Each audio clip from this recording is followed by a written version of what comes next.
It was a rainy night, and I was driving home from a late shift at the diner. The shift was pretty quiet, but surprisingly, I still had a lot of energy. I knew that when I got home, I would have to take a melatonin pill to help me sleep. I drove on a familiar road, a scenic road during the day but pitch black at night due to the lack of streetlights. There were occasional small parking lots with mom-and-pop shops and small restaurants, then long stretches of tree-lined roads.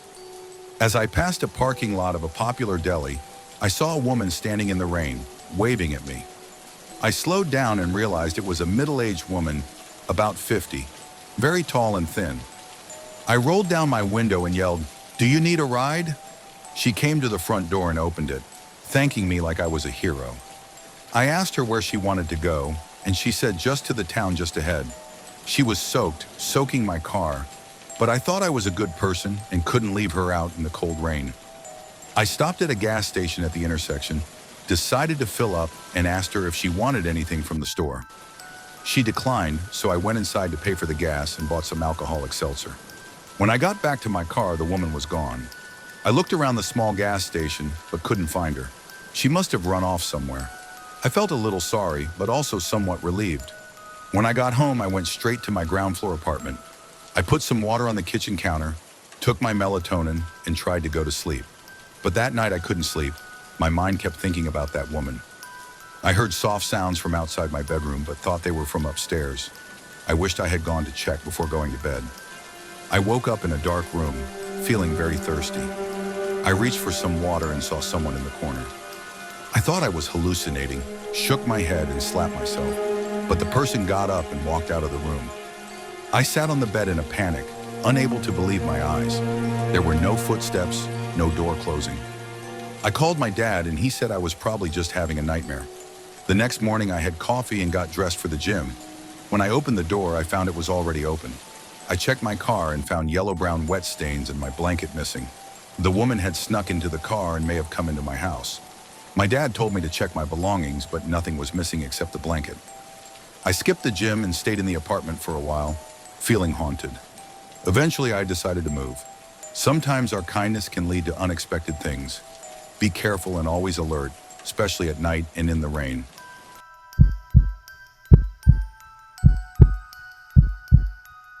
This story happened a few months ago, and I don't know why I agreed. But I decided to go with my friend Michael to a house party that he had been invited to. Even though I wasn't invited, Michael talked me into it, and I ended up going. Knowing that I wouldn't be able to drive myself home, I chose to go with Michael. When we got to the house late at night, Michael told me to leave my phone in the car because he was worried that I might lose it or someone might steal it. I was surprised at first, but I eventually nodded and we got out of the car. I walked with Michael into the house where the party was taking place in the backyard. Looking around the backyard, I saw people engaging in activities like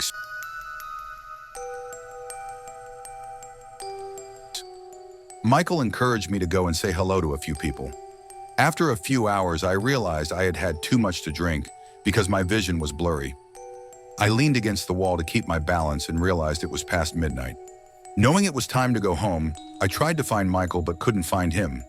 When I asked a few other people, they all said they didn't see him. I decided to call Michael to ask where he was, but when I reached into my pocket, I realized I had left my phone in Michael's car.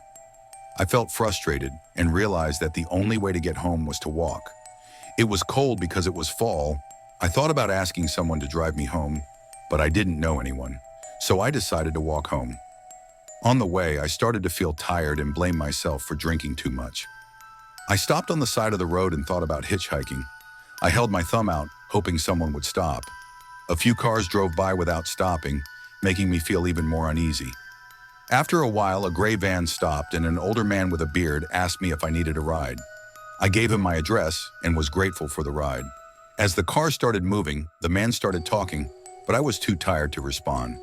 I started to feel nervous when I realized we had passed my house. I told the man that we had passed my house, but he just smiled wickedly and said that I shouldn't get drunk and hitchhike. I would be an easy target. He started touching my leg and I felt extremely scared. Just then, the police car's lights flashed behind me and the man stopped in panic, unlocking his door. I quickly jumped out of the car and ran towards the police. I told them the whole story and they said they were looking for someone in a gray van for theft. The police drove me home, and from that moment on, I decided that I would never drink so much that I lost control again. I realized the importance of restraint and vigilance, even when I was having fun. Scary experiences can teach us valuable lessons. Always be vigilant and know how to protect yourself, especially in unpredictable situations.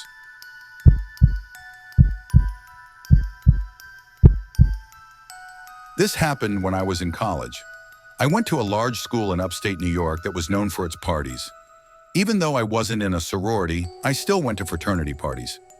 I had a pretty heavy drinking phase in college, but I've gotten over it. There was a fraternity party coming up that my friends Deanna and Kayla wanted to go to. I never say no to a party unless I'm really drunk. I lived in a house with 3 other girls, not a fraternity or a sorority house, just 4 friends who rented a house together. We planned the party well in advance and then called an Uber to get to the party, drinking on the way. When I got to the party, I was barely sober. I only vaguely remember the layout of the house. It was my first time attending a Kappa Sigma party. I vaguely remember that outside the house, there were a lot of boys standing and a DJ playing music in the living room, with 2 beer tables in the kitchen.